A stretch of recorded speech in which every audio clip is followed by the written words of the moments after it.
Yes, hello guys.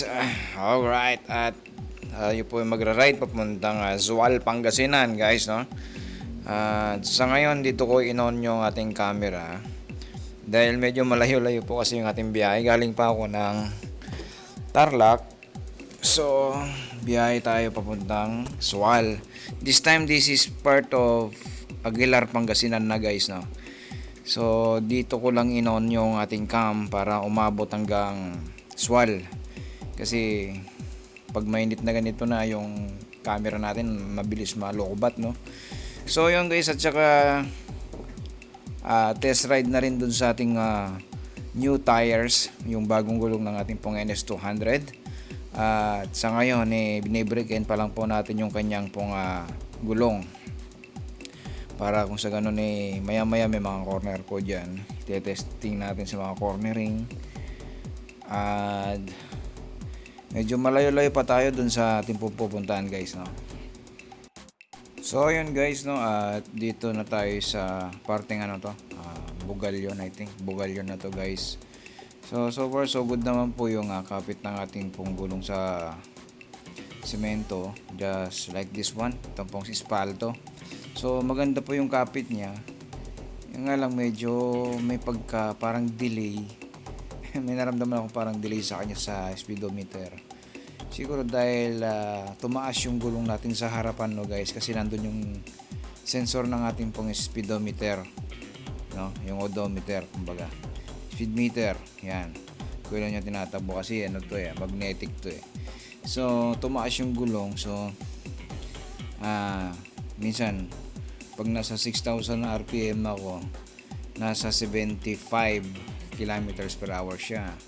Pero dati nung 100/80 ang nakalagay guys, no, ang pinapalo ng 6,000 RPM ko is 80 kilometers. So yun po yung difference niya. So right now okay naman, same lang naman yung speed niya. So ito na, malapit na tayo sa Bugalyon guys. So this ride is December 31 po ito. Ang ride natin na to guys, no. Bago ito New Year, before New Year to guys. Kaya ito po yung intersection dito guys, no. Pag mag-left turn tayo papuntang po ito, Labrador. Pag dire-diretso ka naman papuntang Lingayen yan guys. So maganda naman po yung mga daan dito. Almost espaltado lahat guys. So yung kagandahan dito. Kaya ayun guys, no, at medyo siguro I think mga 1 oras pa tayo dito. Mula rito hanggang dun sa may Suwal, 1 oras pa siguro. Kaya abang-abang lang kayo guys, no. So ayun guys, nandito na po tayo sa parteng Labrador. At kung mapapansin nyo, hindi po gumana kasi yung mic natin dito sana, yung audio niya. Hindi gumana yung audio ng ating pong sports cam today. Kaya ang ginagawa ko na lang ngayon ay voice over na lang, mga kagulong, voice over sa ngayon. Kasi minsan naman nasasagap naman ng boses ko ng ating pong cam. Kaso right now hindi po gumana yung audio natin. Kaya binoise over ko na lang po yung ating pong vlog na yung araw na to isip ko nga kung tutuloy ko yung vlog ko na to. So yun guys, no, ito yung Labrador na tayo. At papunta na ako dun sa suki ko na pinagkukuhanan ko ng mga dry goods, mga daing, dilis, ganyan tuyo. So para meron po tayong may sideline. Alright. So yung mga gulong, sa mga nagdi-decide na pipili ng gulong pag nagbabudget kayo, pili nyo yung Sineos, maganda. So maganda rin si Pirelli, Michelin, bestseller, yan. Pero mas pinili ko sa Sineos kasi medyo mas malaki na siya, 160/60/17 sa presyong 4,700 guys. Pero may tawad na yun, kumbaga mayroon siyang 10% discount, may bawas yun. Ganoon din po yung 120 natin sa harap, may discount din po yun kay Moto King Tarlac. So sa ngayon malapit-lapit na siguro tayo sa ating pong puntahan kasi kikita ko na yung bundok dyan sa side at naamoy ko na yung dagat. So yun, pasensya na kayo, hindi po gumana talaga yung audio natin dito, kaya voice over muna tayo. So, ayan guys, abang-abang lang kayo hanggang makarating tayo sa ating pong destination sa Suala, Pangasinan.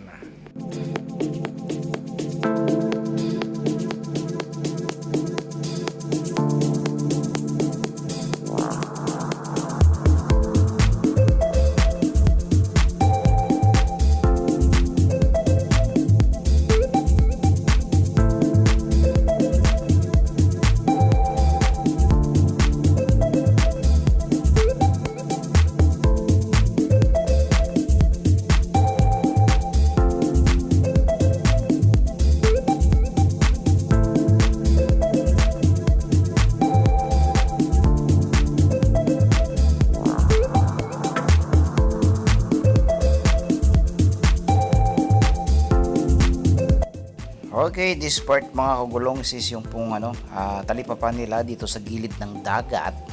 This part is wall na po ito mga kagulongs. Lapit na tayo dun sa aking suki. At papasyalan natin yung kanyang mga tinda, mga dry goods mga kagulongs, no? So may checkpoint dito. Ayun. Kiram lang tayo. So let's go.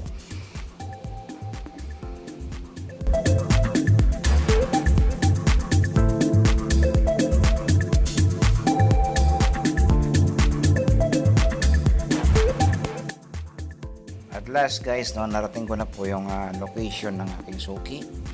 Actually dito po mga guys yung pong mga nagbibilad na ang aking pinupuntahan na binibilhan ng aking mga panindang dry goods. So ayan, kausapin ko muna si suki guys, no. Standby muna tayo rito.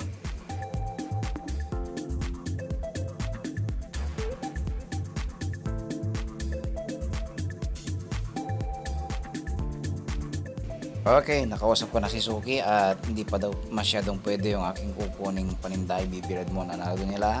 Kailangan pa mabilad. So, sabi ko pasyal muna ako at hanap ako ng mga pasyalan dito. So, try natin mamasyal dito sa may nila, Dalampasigan. Dito sa bagsakan ng mga isda guys, no. Try natin pasok dito. So, yun nga guys, no, pasensya na hindi po gumagana yung audio natin sa video na to, kaya voice over lang. So ayan, may sarado rito at tinry po natin makapasok ng pag-iusap, picture lang ganyan. So yun, pinayagan naman po tayo ni kuya. Kuya, salamat shout out. Salamat sa pagpayag sa akin pagpasok dito. Ayan guys, no, enjoy nyo po yung lugar. Ayan, maganda po rito.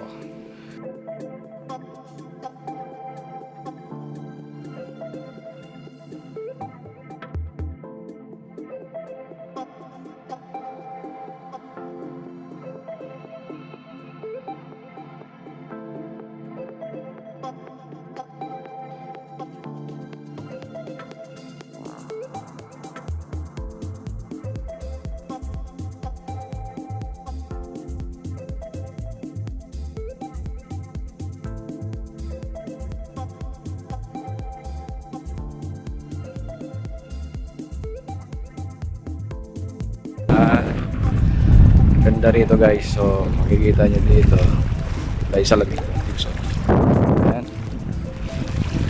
napakalawak na yan guys. Ito okay, yun, hindi ko alam kung ano yun nandun. So dagat na to guys, no? Dagat na yun. So hindi ganong mahal ngayon, hindi ganong mahal. So yun yung simot-mot. Simot-mot po yun.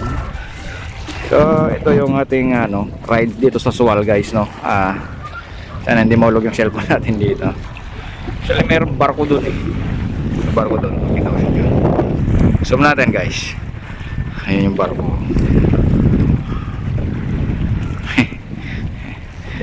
Ayan guys, ganda. Isla puting bato. Ayan, meron tayong doon, kinakalawang na. So ganyan ang itsura. Meron din pala doon sa kabila, meron din. dito guys. Maganda, maganda. Presko. Hindi mainit. Tapos yung amoy dagat. Yung amoy. Dagat siya. So yun guys, no, yung ating pong year-end ride for today. Balik tayo ulit dito sa Swal. Swal Gaming tayo guys. At ito ang yung Gabi Toys. Ganda na maligo guys. Kaso lang nakakatakot, parang malalim. So yan. Yun yung yan sa likod ko, yun yung entrado punta rito. Highway kasi doon. Ayan na. So maya maya pa natin kukunin yung mga paninda natin guys para pag uwi. Sa ngayon hindi ko alam kung tutuloy pa ako ng Alaminos. Dito pa lang solid na yung view. Pwede. Okay, so testing mga bangka, oh. Lalaki ng mga bangka dito guys. Ayan, oh. Mga bangka. Ayan, oh, bangka. May mga ano doon, oh. Yung rock formation. May rock formation siya.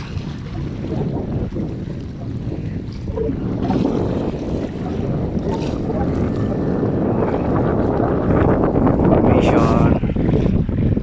Tapos may nagbabangka doon. Layo kasi hindi natin makala yung zoom natin guys. Nasasagan siya eh.